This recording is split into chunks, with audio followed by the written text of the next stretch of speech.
Hey Merfolk and Soulherder fans, I'm Joe. Thanks very much for joining me today. If you'd like to support my channel and all these videos that I make, please check out the link above to my Patreon page. I'm back with a replay of round 4 of a Modern League, currently sitting at 3-0.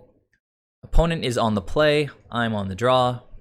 I want to say off the bat that this was a really interesting match. There were a lot of sort of careful decision making required, and I think I did pretty well. I've gotten pretty good at piloting the deck at this point. I didn't play perfectly, I know that for sure, but I learned a lot during the match, and those are sort of the most valuable ones, right? Like, matches where we just crush our opponent, they feel really good, but ones where you learn are really the best. So hopefully you guys enjoy this as much as I did. This is a picture-perfect opening hand, so definitely keeping. I believe the opponent mulliganed to 6. Bloodstained into Stomping Ground. I was thinking Jund, which would be fantastic. But it's a Neonate instead, which means, some kind of Dredge. Drew another Icefang Coatl, decent with these Ephemerates. And the best we can do here is just open up Hallowed Fountain tapped. In response to that, the opponent cracks a Neonate, pitches Life from the Loam, dredges Life from the Loam, and they hit Conflagrate, Dakmor Salvage, and Cathartic Reunion. Conflagrate is kind of a pain because, let's see, they dredged. I'm quite sure they dredged there. I don't think I can open up the game log. Yeah, if it's not open, it's just not open. But I think they went for Conflagrate here. In the dark, I guess they think that I'm blue-white control, right? So they just think, let's get this Conflagrate out of the way while the opponent's tapped out. Which really benefits us, I guess, right? Because Conflagrate is a huge mess when we've got a bunch of 1/1s.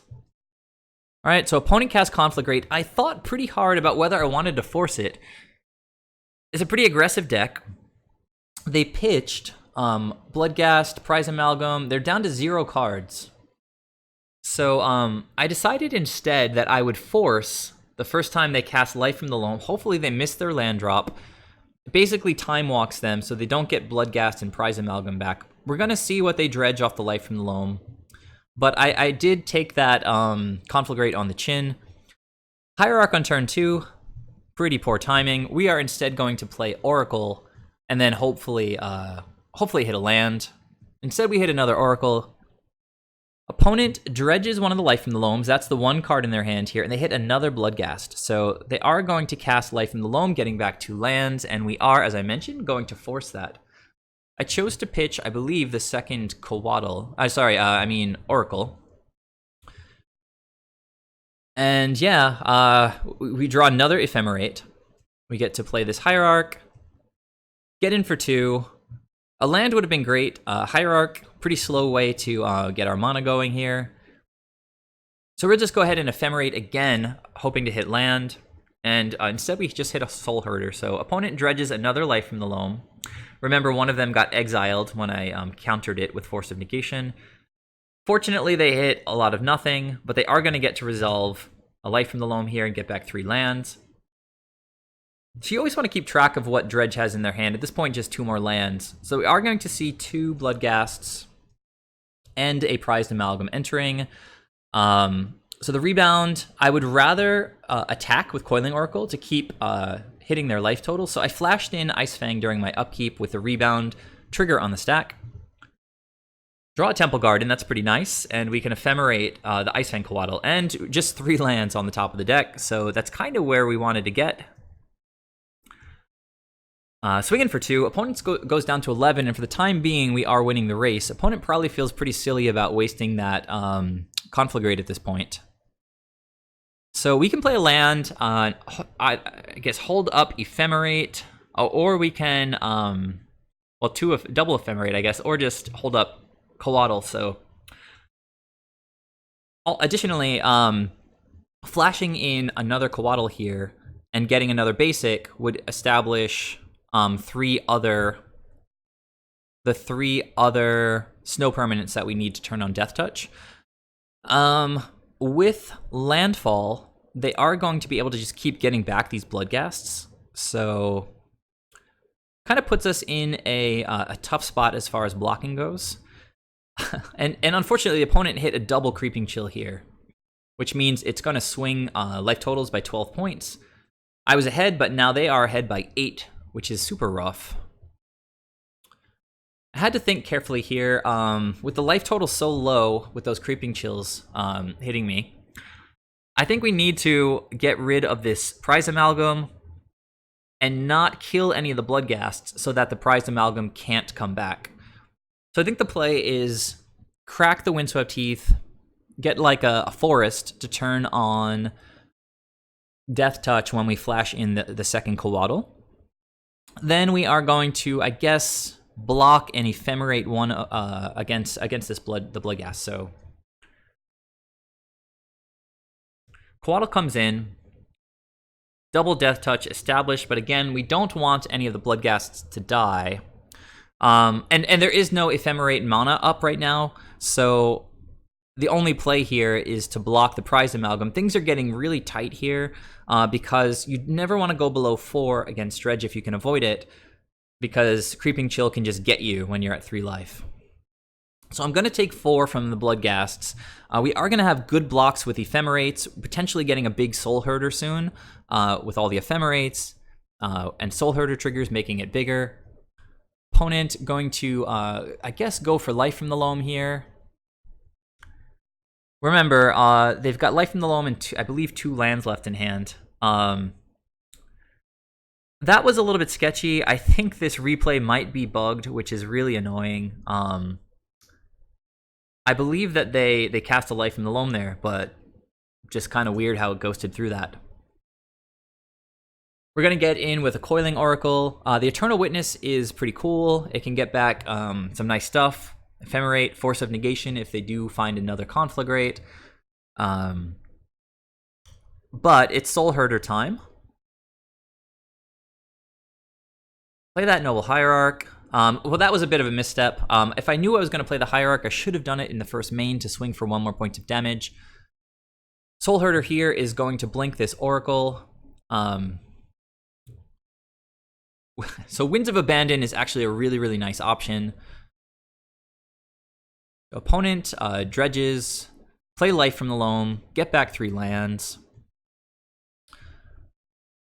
And I guess they're going to get in with these guys here. And this is the situation where we want to block and then Ephemerate. But since we've got Winds up now and we have 6 mana available, we don't really care about the Amalgam anymore. So I think the play here is block with Soulherder, block with Icefang or whatever, Ephemerate the whatever, Soulherder becomes a 3/3 and just eats one of the Bloodghasts. They're going to play a land, get back Amalgam, get back the first Bloodghast. But we're going to draw cards. We're going to get a big Soulherder. All right. So Bloodghast down. Drew a Force of Negation, which is really, really nice. Unfortunately, we don't have a blue card right now. But we're going to be drawing plenty of cards between Ephemerate and Soulherder, I think. Okay, gets red. Bloodghast comes back. Prized Amalgam comes back at the end step. Opponent cast a Loam. Pretty sure their hand is just full of lands at this point. Gonna rebound here. Go ahead and do Coatl. Draw land. And then drew Worship, which is just like... I wasn't even thinking about Worship, and obviously it's one of the best possible cards that we can draw in Game 1 against Dredge. You see just the power of drawing through our deck. Ephemerate got me past a land to a Worship. It's just beautiful, like just really, really nice. So I was just planning on casting Winds of Abandon here, but just seems so much better to be able to get Worship down. I mean, let's see. If we cast... I need to start thinking a little bit more synergistically about Winds of Abandon, because when you have Soulherder on the board and Winds of Abandon exiles a bunch of stuff, your Soulherder gets huge all of a sudden. So cast Winds of Abandon, Soulherder becomes a 7/7. Swings with Double Exalted. It's not quite lethal, so just seemed sort of a little bit better here for me. Now, note that I did go below 4 here, cracking that land, because I'm going to play Worship, which means that if the opponent does hit a Creeping Chill, it's not going to kill me. Very important to know which cards make you lose life and which cards deal damage. There's a lot of misconceptions around Creeping Chill. It does not drain you. It does 3 damage, and then they gain 3 life. It's much closer to like a Lightning Helix. So with Worship on the board, Combat's not going to beat me. Conflagrate with Soulherder getting huge, and Ephemerates to protect. And I've got Force of Negation up at this point. Worship was an amazing top deck. Pretty much can't lose at this point. Cast Eternal Witness to get back the other Force of Negation, which leaves up free Force of Negation. Gets another creature onto the battlefield. Swing for 6 with Exalted. Opponent really can't do too much. Okay, so let's see. End step. We're going to Blink Eternal Witness, get back a Coatl. It's another blue card, so we get to keep a Force in hand and just cast one with Ice Fang. So there's a Creeping Chill right on time. You can see it says deal 3 damage, so it's going to do its best. It's going to deal 2 damage. So what do you got? What do you got, Dredge player? Life from the Loam, 9 cards in hand. Now only one of their creatures can block. So they had to discard down to hand size. And yeah, now it's time for the overloaded Winds of Abandon. Remember that this is game 1, and cast a bunch of sideboard stuff in game 1. Winds of Abandon, main deck. Worship, main deck. Get Wrecked, Dredge player. Let's get those Soulherder triggers. 8/8 plus double Exalted. Opponent sees the writing on the wall, swinging for 10, and a really amazing game 1. Just like the deck came together so beautifully. Let's go ahead to game 2 and see what I did with the sideboard. There weren't a lot of great choices, but let's go ahead and double check what I did. All right, back for game 2. The opponent's going to be on the play, which is always scary against Dredge. I have no specific graveyard hate. But Winds did really well last game, and yeah, this is quite a nice hand. It kind of folds to Conflagrate. I left in all my forces. Let's go ahead and look at the sideboard here. You definitely want to leave in all your forces. Normally, like playing Merfolk, for example, you might sideboard out some of your counter magic, but the only thing that Dredge does that really gets us is Conflagrate. We need to be able to counter Conflagrate, which, speaking of, I should probably bring in these Disdainful Strokes. Still learning the matchup. It hasn't been really popular lately. Since Hogak was banned, Dredge hasn't really, seen much of a resurgence. So haven't had that many opportunities to play against them. Took out the Charming Princes. They gain life, which is kind of cool, but they're not really the best card like right up front in the early turns of the game. Looks like it didn't really bring in very much. I took out 1, 2, 3, 4, and then I would have brought in, I guess, my second Winds of Abandon. And what else? Second Winds of Abandon. It doesn't look like I brought in any counter spells. In fact, I took out a Venser. Second Winds of Abandon. Second Deputy of Detention. And then some other stuff, which I guess we'll either see or not see. So I kept 7. The opponent kept 7. Oh, you know what? Okay, this looks exactly like the last match. I thought I was showing you the last one, but the hand was really similar, I guess. And but this is different. They just get Conflagrate in the board into the graveyard right away. They knew they made a mistake in the last game, casting that Conflagrate too early. So that's really tough for us because they're just going to keep filling up their hand, and we cannot just dump our dorks onto the table. I am going to play this Hierarch though. Which it kind of stinks because I'm on my path to just ramp to a turn 4 Winds with double Hierarch. But we just can't do anything with this Conflagrate except try to bait it out early. Oh man. So the opponent has turn 2 Cathartic Reunion. You can see how important Force is here. Like, we need to counter this spell. Stinkweed Imp, they're going to get to Dredge 10 here. Ugh, so disgusting. So they Dredge 1, hit a Narcomoeba, hit a Prized Amalgam, Dredge another. Ugh, so it's just like they're hitting so much stuff. All right, so I play a land. I guess I just pass. The idea being I can flash in Coatl, ephemerate it, try to get my draws going. Opponent just loams, fills up their hand, plays a land, 7 cards. They're going to go to more than that. This Conflagrate is just going to be devastating. I just have to find a way to play around it. All right. So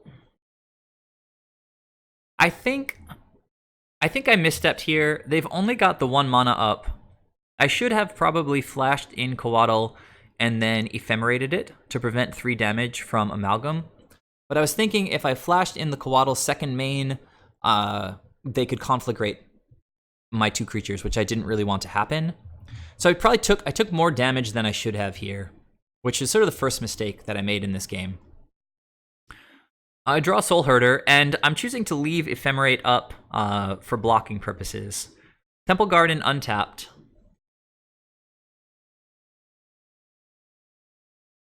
Soulherder down. Get in for 2, and then the nice synergy is going to let us untap the Coatl and do a good job blocking. All right. I think we're getting pretty close to the point where I made a huge mistake in this game. All right, so opponent dredges again. They hit another Narcomoeba, and it looks like they're going for Conflagrate here. I don't want to click through it, so I'm going fairly slow. All right, so what's happening? Conflagrate for 4. Apparently, they've got some good cards in hand. They don't want to pitch their entire hand. So it's 1, 2, and 1. When presented with any situation while playing Soulherder, you should think, can Ephemerate get me out of this situation? Can Ephemerate effectively counter the spell that's trying to blow us out? My only excuse for this play here was that I was in bed, I was a little bit tired, but I had played the last game really tightly. If you recall, when the opponent attacked, I blocked with Soulherder, blinked another creature, grew the Soulherder, ate the Bloodghast. But I was just thinking here, for whatever reason, Soulherder needs to survive. I have to blink the Soulherder. It's depressing and embarrassing, but it really taught me a good lesson. Ephemerate is the sort of cure-all to potential blowout situations. Opponent is being really exact. They can easily put 3 on the Soulherder or something along those lines. I've got Ephemerate mana up. Clearly what the play should be is blink the Coatl. Soulherder grows to 3, doesn't die. Coatl doesn't die. Sure, the Hierarch dies, but the opponent just wasted a Conflagrate on a Hierarch. They've got another Conflagrate in the board. Sorry, in the graveyard. I keep saying board. So, well, let's see. I mean, honestly, I really should have just blinked the Coatl. If they don't cast a second Conflagrate right away, then I would be sitting with a 3/3 Soulherder and the Coatl, and obviously the Ephemerate would have a target in the Coatl to be able to cast target on the flashback. So it was a really, really bad play. I realized it as soon as I clicked Soulherder as a target, I was like, okay. And I was like, wait a second. Well, what did I just do? Just so depressing because I'm managing to keep a really tight game against a really tough matchup. No graveyard hate. The opponent gave me a beautiful opportunity to blow them out.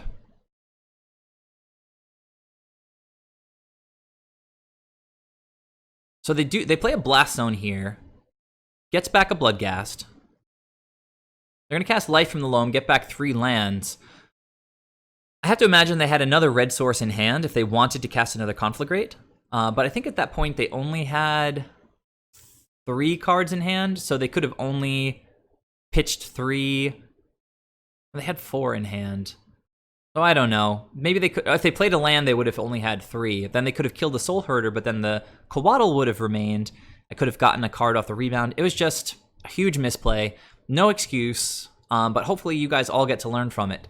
Remember, if you're in a spot where you feel like you're getting blown out, pause and think, how can Ephemerate help me here? Because Soulherder grows every time you cast Ephemerate, and a lot of times it'll just, solve your problem. So lesson learned, not going to cast that Ephemerate. It doesn't do anything. In fact, it's possible I should have cast it anyway, just so it goes in the graveyard. I guess I was thinking here that I might attack with the Soulherder, but I don't know. Again, it was kind of weird there. Maybe I should have cast the Ephemerate. Gonna play out a Hierarch. Gonna play out a Coiling Oracle. Gonna try to get the value engine going again. Swing with the Soulherder with Exalted. So I guess that was the plan here. I was gonna be able to attack with Soulherder with Exalted, so I did not want to blink it so that it would be able to attack. You need to keep pressure against Dredge. All right, so we got this Oracle that we can blink. Looking for good stuff. Another Oracle is kind of like whatever.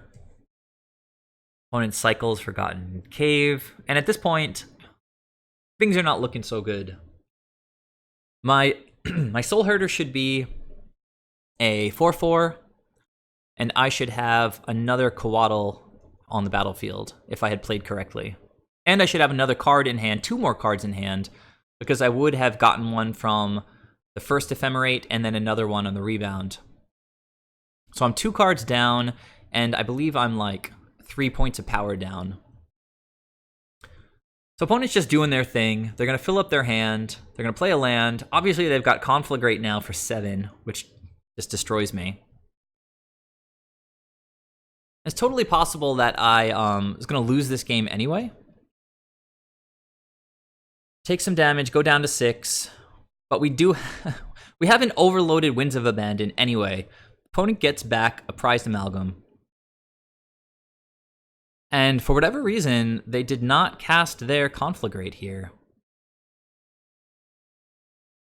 Do they know about this Winds of Abandon? They don't.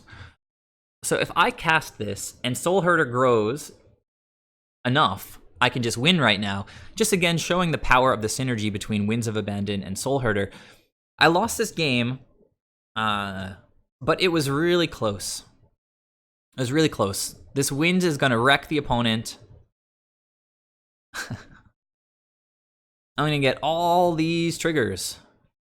But it's just not enough. I get to swing for 10. Oh, it's so heartbreaking. So opponent cycles Forgotten Cave. Good job, opponent. All right. They're thinking a lot about this, I guess. Swing for 10. Oh, what happened? Did I not... What? I don't know. I think some of these replays are like slightly bugged. I definitely attacked with the Soulherder. Yeah, see, I just blinked the Noble Hierarch and it didn't even untap it. Sometimes the ends of them get a little bit corrupted. The opponent untapped. They realized they had another Conflagrate and they just went to my face. So I did my best. Didn't get there. I made a huge punt. Not sure that I would have been able to save it because I didn't have a force to counter the second Conflagrate. And yeah, you know, sometimes you lose, but you don't really want to lose to yourself. But as long as you're paying attention and you learn from the mistake, it's valuable. You spent your time in a good way. You're getting better as a Magic player. Fortunately, that was just game 2. I got another shot at it in game 3. I'll be on the play. Let's go ahead and see how that one went. All right, back for game 3. I'm on the play. Let's see the opening hand. This will do. This is pretty nice. I like it. Temple Garden untapped into Noble Hierarch. All right, so opponent opens up with Shriekhorn, and I believe... Did they mulligan? Yeah, I believe they mulligan, and then on the draw, they went up to 7. They put a land down to 6, Shriekhorn down to 5. On a mulligan against Dredge, I feel like you hit Shriekhorn if presented with the option, because odds are they don't have another way to get their Dredge going. So yeah, I countered that.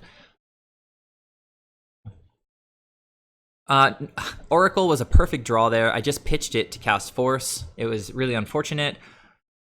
But this Oracle trying to get me right back in the game. Gonna go ahead and attack with Hierarch. Opponent. Now this was really harsh because the opponent did have the Cathartic Reunion. Had I known that they had this in hand, I would have saved my Force. But you can't counter everything. You sort of have to play according to, you know, your best understanding of the situation. The opponent had mulliganed. And they're trying to play a Shriekhorn on turn 1, which is going to dump a bunch of dredgy stuff into the graveyard. So maybe I should have saved it. What do you guys think? If a Dredge opponent mulligans and they go for turn 1 Shriekhorn, would you pitch to cast Force of Negation? And you can see I'm just gonna get straight up blown out here because they're gonna Creeping Chill, they hit a bunch of Bloodghasts, they're gonna Dredge more, and the Conflagrate is sort of the icing on the cake here. So after that turn, I knew things were just kind of over. I drew into Worship, but with the Conflagrate, it's gonna be really hard to protect our board. I mean, it's kind of a funny top deck, right? Because it is one of my few ways out of this situation. If they Conflagrate my board, I've got tons of creatures that I can draw into and maintain a board presence. So there's a Narcomoeba. And what's going on? Are we going to cast like a Light from the Loam? Nope, they Conflagrate my board away. Of course, that makes sense. Gemstone Mine gets back 3 Bloodghast, which puts on quite a clock. I did not draw a creature. Note that had I drawn a creature, they would have 0 ways to deal with it. They can attack as much as they want. They can get back as many lands as they want with Life from the Loam. They can play as many creatures as they want. I'm going to be exiling a bunch of stuff with my hand. Had I drawn 1 creature, things would have been excellent. But as it stands, I can only exile 1 of these Bloodghasts.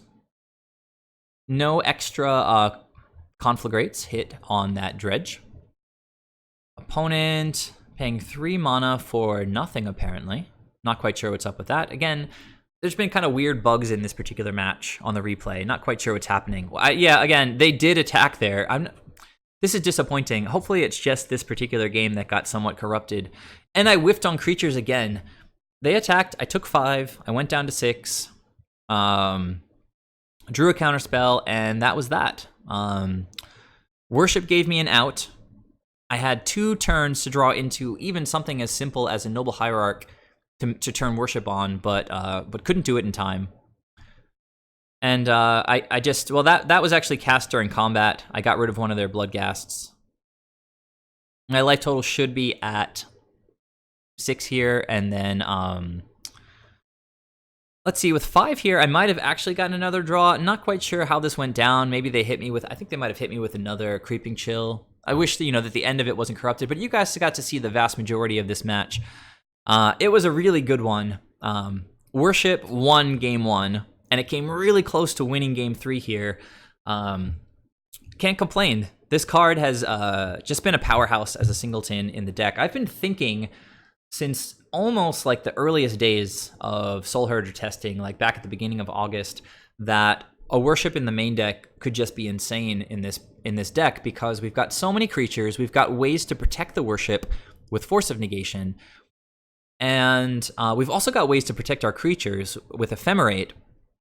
And if an opponent tries to wipe our board and then attack us, we've got flash creatures with Coatl and Venser that we can flash in, reestablish the creature, just take it on the chin from all the attackers, and continue the game. Worship is really hard for creature decks to beat. Damage-based win conditions, which is a lot of Magic decks. So Worship is super excellent. It's amazing against burn, particularly if they don't see it in game 1. You can get them in game 2, because they're not going to bring in Enchantment Hate against Soulherder. Wouldn't really make sense. Highly recommend this card. It was the only way that I wasn't just completely steamrolled in this game, that I had some chance at winning, or at least getting into the game. But as it went, I lost to Dredge, which seems reasonable since I have literally 0 sideboard cards that target the graveyard. So 3-1, beat Infect, beat Paradoxical Outcome, beat Neobrand, and then it was a cool, pretty close match against Dredge. Even when I lose, I have fun with this deck, and I don't know if everybody can say that about their deck, but it's one of the biggest draws, I think, is that I never don't have fun with this. It's just always a blast. So, in the end, please leave your thoughts down below. Please subscribe to the channel if you haven't already. Please, if you'd like to support these videos, check out my Patreon page. There should be a link here now. And yeah, tune in for the next video where I'll be back with round 5, have a chance to go 4-1. I'll see you guys there. Bye.